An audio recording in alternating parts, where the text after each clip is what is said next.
வணக்கம். வரப்போற இந்த பண்டிகை காலத்துல நம்ம எல்லாருடைய மனசையும் ரெண்டு விதமான யோசனைகள் ஓடிட்டு இருக்கு. ஆமா. ஒன்னு, மாநில அரசு கிட்ட இருந்து இந்த பொங்கலுக்கு என்ன பரிசு கிடைக்கும்னு ஒரு எதிர்பார்ப்பு. ம். இன்னொன்னு மத்திய அரசு கிட்ட இருந்து வந்திருக்கிற ஒரு முக்கியமான கேடு, ஒரு வார்னிங் மாதிரி. கரெக்ட். உங்ககிட்ட இருந்து வந்த குறிப்புகளை வச்சு இன்னைக்கு இந்த ரெண்டு விஷயங்களையும் தான் நம்ம கொஞ்சம் ஆழமா அலச போறோம். ஆமா, இது வெறும் ரெண்டு செய்திகள் இல்ல. அரசாங்கங்கள் நம்ம கூட எப்படி பேசுதுங்கிறதுக்கு ரெண்டு அழகழகு எடுத்துக்காட்டுகள். ஓ. ஒரு பக்கம் தமிழ்நாட்டுல பொங்கல் பரிசு பத்தி ஒரு பெரிய சஸ்பென்ஸ், அரசியல் கணக்குகள். இன்னொரு பக்கம் புதுச்சேரியில ரொம்ப தெளிவான உறுதியான அறிவிப்புகள். சரி. இது ரெண்டையும் சேர்க்கிற மாதிரி நம்ம எல்லாரையும் கட்டுப்படுத்துற பேன் ஆதார் இணைப்புங்கிற ஒரு தவிர்க்க முடியாத விதி.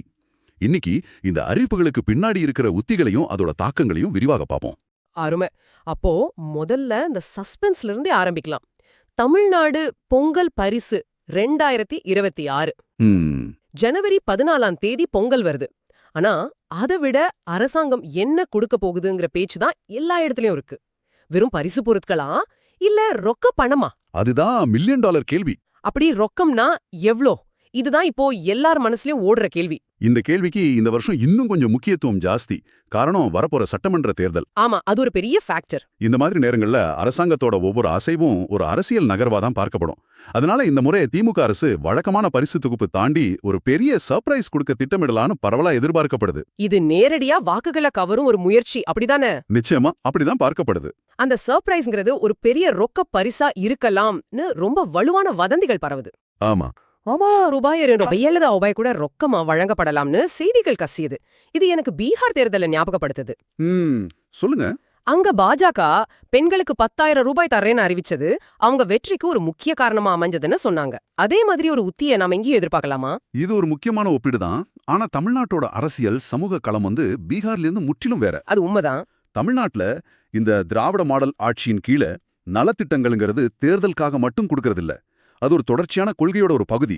கலைஞர் மகளிர் உரிமை தொகை திட்டம் மாதிரி சொல்றீங்களா? அதேதான். குடும்ப தலைவிகளுக்கான அந்த மாதாந்திர உதவித்தொகை திட்டம் ஏற்கனவே வெற்றிகரமா செயல்படுத்தப்பட்டு வருது. அது ஒரு நிலையான மாதாந்திர வருமானத்தை உறுதி செய்து. நீங்க சொல்றது சரிதான். அப்புறம் ஏற்கனவே மாசம் 1000 ரூபாய் கொடுத்துட்டு இருக்கும்போது பொங்கலுக்கு மறுபடியும் ஒரு பெரிய தொகையை கொடுக்கறது ஒரு அரசியல் சூதாட்டம் மாதிரி தெரியுது. ஆமா. இது ஒரு கிளாசிக் அரசியல் இக்கட்டான நிலைமை. அதாவது நிலையான நீண்டகால பலனை கொடுத்து மக்களின் நம்பிக்கையை ஜெயிக்கிறதா, இல்ல தேர்தல் நேரத்துல மறக்க முடியாதபடி ஒரு பெரிய தொகையை கொடுத்து அந்த வாவ் ஃபேக்டரை உருவாக்குறதா? மிகச்சரியா சொன்னீங்க. இதுதான் அரசாங்கத்துக்கு முன்னாடி இருக்கிற சவால். ஒரு முறை கொடுக்கிற பெரிய தொகை மக்கள் மனசுல உடனடியா தாக்கத்தை ஏற்படுத்தும். தேர்தல் வரைக்கும் அது ஞாபகத்துல நிக்கும். ஆனா மாதாந்திர உதவிங்கிறது அது வாழ்க்கையோட ஒரு அங்கமாகி அதோட தாக்கம் போக போக சாதாரணமாயிடும். அப்போ அரசாங்கத்தோட முடிவு அவங்களுடைய தற்போதைய திட்டங்கள் மேல எவ்வளவு நம்பிக்கை வச்சிருக்காங்கன்னு நமக்கு காட்டிடும். நிச்சயமா. இன்னொரு கோணத்துல பார்த்தா இந்த ரொக்க பணத்துக்கு பின்னாடி வேற காரணங்களும் இருக்கலாமோ? எப்படி கேக்குறீங்க? கடந்த காலங்கள்ல பொங்கல் பரிசு பை கொடுக்கும்போது அதுல இருந்த பொருட்களோட தரம் பத்தி நிறைய புகார்கள் வந்தது. ஆமா, சமூக வலைதளங்கள்ல நிறைய விவாதங்கள் போச்சு. வெல்லம் சரியில்லை, முந்திரி உடைஞ்சிருக்கு, ஏலக்காய் தரம் இல்லைன்னு. ஒருவேளை இந்த தலைவலிகளை எல்லாம் தவிர்க்க பணத்தை கொடுத்துட்டா மக்கள் அவங்களுக்கு பிடிச்சதை வாங்கிக்கட்டும்னு அரசு நினைக்குதா? அதுவும் ஒரு சாத்தியமான காரணம் தான். பொருட்களை கொள்முதல் செய்யறது, பேக் பண்றது, விநியோகம் செய்யறதுங்கிறது ஒரு பெரிய வேலை. அதுல ஊழல் குற்றச்சாட்டுகளுக்கும் வாய்ப்பு இருக்கு. ஆமா, பண பரிமாற்றம் இந்த நடைமுறை சிக்கல்களை ரொம்ப எளிதாகிடும். ஆனா இதுல இன்னொரு பக்கமும் இருக்கு. அதென்ன?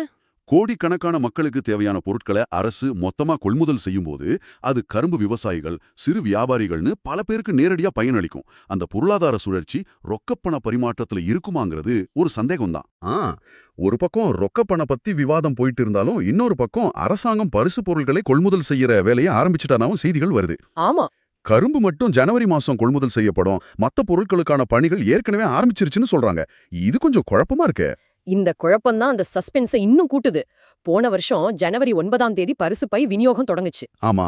அதே மாதிரி இந்த வருஷமும் ஜனவரி 2வது வாரத்துல தொடங்க வாய்ப்பு இருக்கு. ஆனா அந்த பையில என்ன இருக்கும், அதோட எவ்வளவு ரொக்கம் இருக்குங்கிறத இப்போதைக்கு பெரிய புதிர். இதுக்கு விட எப்ப தெரியும்? முன்னாள் அமைச்சர் செந்தில் பாலாஜி சொன்ன மாதிரி இந்த மாசம், அதாவது டிசம்பர் 31ஆம் தேதிக்குள்ள முதலமைச்சர் இத பத்தி அதிகாரப்பூர்வ அறிவிப்பை வெளியிடுவார்னு எதிர்பார்க்கலாம். அது வரைக்கும் நம்ம காத்திருக்க வேண்டியதுதான். சரி, தமிழ்நாட்டுல இப்படி ஒரு த்ரில்லர் சினிமா மாதிரி சஸ்பென்ஸ் நீடிக்குது. இப்போ பக்கத்து மாநிலமான புதுச்சேரிக்கு போவோம். அங்க நிலைமை முற்றிலும் வேற மாதிரி, ரொம்ப தெளிவா இருக்கு. முதலமைச்சர் என் ரங்கசாமி திட்டவட்டமான அறிவிப்புகளை வெளியிட்டார். ஆமா, இதுதான் ரெண்டு மாநில நிர்வாகத்துக்கும் இருக்கிற அணுகுமுறை வித்தியாசம். புதுச்சேரியில ஒரு நிச்சயத்தன்மை இருக்கு. டிசம்பர் 15ஆம் தேதியே ஒரு புதிய திட்டத்தை தொடங்கியிருக்காங்க. என்ன திட்டம் அது? அதன்படி இனிமே எல்லா ரேஷன் அட்டைதாரர்களுக்கும் மாசந்தோறும் 2 கிலோ கோதுமை இலவசமா வழங்கப்படும். இது ஏற்கனவே குடுக்கிற அரிசியோட சேர்த்து இல்லையா? ஆமா, கூடுதலா மஞ்சள் அட்டைக்கு 10 கிலோ அரிசியும் சிவப்பட்டைக்கு 20 கிலோ அரிசியும் கொடுத்துட்டு வராங்க. இந்த கோதுமை ஒரு கூடுதல் சலுகை. இது நல்ல விஷயம் தான். ஆனா இதை விட முக்கியம் அவங்க அறிவிச்சிருக்கிற அந்த தெளிவு. மிகச்சரி. பொங்கல் பரிசு தொகுப்பு ஜனவரி 3ஆம் தேதியிலிருந்தே வழங்கப்படும்னு முதல்வர் முன்கூட்டியே அறிவிச்சிட்டார். இது மக்களுக்கு ஒரு தெளிவு கொடுக்குது. ஆமா, எப்போ கிடைக்கும் என்ன கிடைக்கும்ங்கிற குழப்பமே இல்ல. இது நிர்வாக திறமையும் சரியான திட்டமிடுதலையும் காட்டுது. தமிழ்நாட்டுல கடைசி நிமிஷம் வரைக்கும் காத்திருக்கிற நிலைமை புதுச்சேரியில இல்ல. முதல்வர் என் ரங்கசாமி சொன்னதா மட்டும் இல்ல, சொல்லாததையும் செய்துள்ளோன்னு ரொம்ப நம்பிக்கையா பேசியிருக்கார். ஆமா, நான் அந்த செய்தியை பார்த்தேன். மகளிர் உரிமை தொகையை உயர்த்தி வழங்குறது, ரொம்ப நாளா மூடி கிடந்த லிங்காரெட்டிப்பாளையம் சர்க்கரை ஆலயம் மறுபடியும் தொடங்குறதுன்னு நிறைய வாக்குறுதிகள் நிறைவேற்றப்படுறதாவும் சொல்லியிருக்காரு. இது வெறும் பொங்கல் பரிசு மட்டும் முன்னிறுத்தாம தங்களோட ஒட்டுமொத்த செயல்பாட்டையும் மக்கள் கிட்ட கொண்டு சேர்க்கிற ஒரு முயற்சி மாதிரி தெரியுது. ஆமா, நிச்சயமா. இது ஒரு பரந்த ஸ்ட்ராட்டஜி. அவங்களோட நோக்கம் ஒரு நம்பகமான அரசாங்கங்கிற பிம்பத்தை உருவாக்குறது. குறுகிய கால பரிசுகளை விட நீண்ட கால வாக்குறுதிகளை நிறைவேற்றத்துக்கு கொடுக்கப்படுற முக்கியத்துவம் அவங்களோட அரசியல் அணுகுமுறையை நமக்கு காட்டுது. உண்மைதான். இலவச அரிசி கோதுமையில ஏதாவது குறை இருந்தா நேரடியா சொல்லுங்கன்னு அவர் வெளிப்படையா அழைப்பு விடுகிறதும் அந்த வெளிப்படைத்தன்மையோட ஒரு பகுதிதான். இது ஒரு சுவாரஸ்யமான முரண்பாடு. ஒரு பக்கம் சஸ்பென்ஸ ஒரு அரசியல் கருவியா பயன்படுத்துற தமிழ்நாடு, இன்னொரு பக்கம் வெளிப்படைத்தன்மையும் நம்பகத்தன்மையையும் கருவியா பயன்படுத்துற புதுச்சேரி. ஆனா இந்த மாநில அரசுகளோட திட்டங்கள் பரிசுகள் ஒரு பக்கம் இருக்கட்டும், சரி, இப்போ எல்லோருடைய கவனமும் இருக்க வேண்டிய ஒரு முக்கியமான விஷயத்துக்கு வருவோம். இது ஒரு பரிசில்ல, இது ஒரு கட்டாயம். மத்திய அரசோட பான் ஆதார் இணைப்புக்கான காலக்கெடு. ஆமா, பண்டிகை கொண்டாட்டங்கள் பரிசு எதிர்பார்ப்புகளுக்கு நடுவுல நாம யாரும் இதை மறந்துடக்கூடாது. கண்டிப்பா. பான் மற்றும் ஆதார் அட்டையை இணைக்கிறதுக்கான காலக்கெடு ரொம்ப பக்கத்துல வந்துருச்சு. இது ஒரு சாதாரண நடைமுறை இல்ல. இது செய்ய தவறினா அதோட விளைவுகள் ரொம்ப தீவிரமா இருக்கும். அந்த விளைவுகளை பத்தி கொஞ்சம் விளக்கமா பேசலாம். உங்க குறிப்புகள் 2 முக்கிய விஷயங்களை சொல்லுது. 1, 1000 ரூபாய் அபராதம். ஆமா. 2வது, உங்க பான் கார்டு செயலிழந்துடும். இந்த பான் கார்டு செயலிழந்துடுங்கிறது கேட்கவே ரொம்ப தீவிரமா இருக்கே. நடைமுறையில இதோட அர்த்தம் என்ன?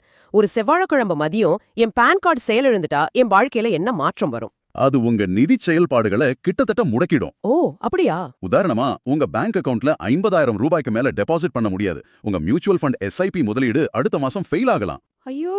நீங்க ஒரு புதிய வங்கி கணக்க தொடங்க முடியாது, பங்குச் சந்தையில வர்த்தகம் செய்ய முடியாது, உங்க வருமான வரி ரீஃபண்ட் உங்களுக்கு வந்து சேராது. அப்போ சுருக்கமா சொன்னா, இந்திய நிதி அமைப்புக்குள்ள நீங்க ஒரு அந்நியர் மாதிரி ஆயிடுவீங்க. அந்த 1000 ரூபாய் அபராதங்கிறது இதுல ரொம்ப சின்ன பிரச்சனை. உண்மையான பிரச்சனை இந்த நிதி முடக்கம் தான். இது உண்மையிலே ரொம்ப தீவிரமான விஷயம். நிறைய பேர் நான் வருமான வரி கட்டுறதில்ல, எனக்கு எதுக்கு பான் கார்டுன்னு நினைக்கிறாங்க. ஆமா, அந்த எண்ணம் நிறைய பேருக்கு இருக்கு. ஆனா நீங்க சொல்றத பார்த்தா இது வரி கட்டுறவங்களுக்கு மட்டும் இல்ல, வங்கி கணக்க வச்சிருக்கிற ஒவ்வொரு குடிமகனையும் பாதிக்கும்னு புரியுது. மிகச் சரியா புரிஞ்சுக்கிட்டீங்க. பான் கார்டுங்கிறது வரி செலுத்துறதுக்கான ஒரு கருவி மட்டும் இல்ல, அது உங்க நிதி அடையாளத்தோட ஒரு முக்கிய அங்கம். சரி சரி. இந்த இணைப்போட நோக்கம் ஒரு தனி நபரோட எல்லா நிதி பரிவர்த்தனைகளையும் ஒரே குடைக்கு கீழே கொண்டு வர்றதுதான். இதன் மூலமா கருப்பு பண பரிவர்த்தனைகளை குறைக்கிறது, வரி ஏப்பை தடுக்கிறது. இதுதான் அரசோட நோக்கம். இது ஒரு தனிப்பட்ட நபருக்கு சிரமமா தெரிஞ்சாலும் நாட்டோட பொருளாதார ஒழுங்குக்கு இது அவசியம்னு அரசு நினைக்குது. ஆமா, அதுதான் அவங்க பார்வை. ஆனா இது செய்யறதுக்கான நடைமுறை சிக்கலா இருக்குமோன்னு பலர் தயங்குறாங்க. குறிப்பா என் பேர் ஆதார் கார்டுல ஒரு மாதிரியும் பான் கார்டுல வேற மாதிரியும் பிறந்த தேதியில வித்தியாசம் இருக்குன்னு நிறைய பேர் குழப்பத்துல இருக்காங்க. இது ஒரு பொதுவான உண்மையான பிரச்சனை தான். ஆனா இதுக்கும் தீர்வு இருக்கு. என்ன தீர்வு? பொதுவா ஆதார் அட்டையில திருத்தங்கள் செய்யறது சுலபம். அதனால முதல்ல உங்க ஆதார் அட்டையில இருக்கிற பெயர், பிறந்த தேதி மாதிரி விவரங்கள் பான் அட்டையில இருக்கிற மாதிரியே சரியா இருக்கிற மாதிரி திருத்திக்கணும். ஓகே. அதை முடிச்சதுக்கு அப்புறம் இணைக்கிறது ரொம்ப சுலபம். இந்த ஒரு கூடுதல் படியை செஞ்சா பெரிய சிக்கல்களை தவிர்க்கலாம். அப்படி என்றால் செயல்முறை அவ்வளவு கடினம் இல்லைன்னு சொல்றீங்க. இதுக்காக அரசு அலுவலகங்களுக்கு அலைய வேண்டியதில்லை இல்லையா? தேவையே இல்ல. வீட்ல இருந்தபடியே உங்க மொபைல் இல்ல லேப்டாப் மூலமா 5 நிமிஷத்துல இதை செஞ்சிடலாம். எப்படி? வருமான வரித்துறையோட அதிகாரப்பூர்வ இணையதளத்துக்கு போய் முகப்பு பக்கத்திலேயே இருக்கிற லிங்க் ஆதாருங்கிற இணைப்பை கிளிக் பண்ணணும். சரி. உங்க பான் மற்றும் ஆதார் எண்களை பதிவு செஞ்சு உங்க மொபைலுக்கு வர்ற OTP-ய உள்ளிட்டா போதும், இணைப்பு முடிஞ்சிடும். ஒருவேளை நான் ஏற்கனவே இணைச்சிட்டேனான்னு சந்தேகம் இருந்தா? அதுக்கும் வழி இருக்கு. அதே இணையதளத்துல லிங்க் ஆதார் ஸ்டேட்டஸ்னு ஒரு பகுதி இருக்கு. அதுல உங்க விவரங்களை பதிவிட்டு 30 வினாடியில உங்க நிலையை தெரிஞ்சுக்கலாம். முக்கியமா இதை தள்ளி போடாம உடனடியா செய்யறது நல்லது. நிச்சயமா. அப்படி என்றால் இன்னைக்கு நாம பேசின விஷயங்களை ஒரு கோர்வையா பார்க்கலாம். ஒரு பக்கம் மாநில அரசுகள் மக்களின் உடனடி தேவைகளையும் மகிழ்ச்சியையும் குறிவச்சு பொங்கல் பரிசு மாதிரி திட்டங்களை அறிவிக்குது. இது நேரடியா கையில கிடைக்கிற பலன். மறுபக்கம் மத்திய அரசு நாட்டோட ஒட்டுமொத்த நிதி அமைப்பையும் ஒழுங்குபடுத்துற நோக்கத்துல பான் ஆதார் இணைப்பு மாதிரி விதிகளை அமல்படுத்துது. ஆமா. இதோட பலன் நேரடியா தெரியாது. ஆனா இது மறைமுகமா பொருளாதாரத்தோட அடித்தளக்க வலுப்படுத்துதுன்னு சொல்லப்படுது. இதுதான் ஒரு குடிமகனா நாம எதிர்கொள்ற அன்றாட யதார்த்தம். இந்த 2 வகையான அரசாங்க நடவடிக்கைகளையும் நீங்க எப்படி பாக்குறீங்க? பொங்கல் பரிசு மாதிரி இலவசங்கள் மக்களின் உண்மையான நலனுக்கானதா இல்ல தேர்தலுக்கான அரசியல் ஆதாயமா? அதே சமயம் பான் ஆதார் இணைப்பு மாதிரி விதிகள் நம்ம நிதி பாதுகாப்புக்கு அவசியமான ஒண்ணா இல்ல நம்ம தனிப்பட்ட தகவல்கள்ல அரசோட தேவையற்ற தலையீடா? நல்ல கேள்வி. ஒண்ணு கொண்டாட்டத்துக்கான அழைப்பு மாதிரி இருக்கு, இன்னொன்னு முடிக்க வேண்டிய வீட்டுப்பாடம் மாதிரி இருக்கு. இந்த ரெண்டுக்கும் நடுவுல சரியான சமநிலையை நாம எப்படி எட்டுறதுங்கிறது தான் நாம எல்லாரும் சிந்திக்க வேண்டிய கேள்வி.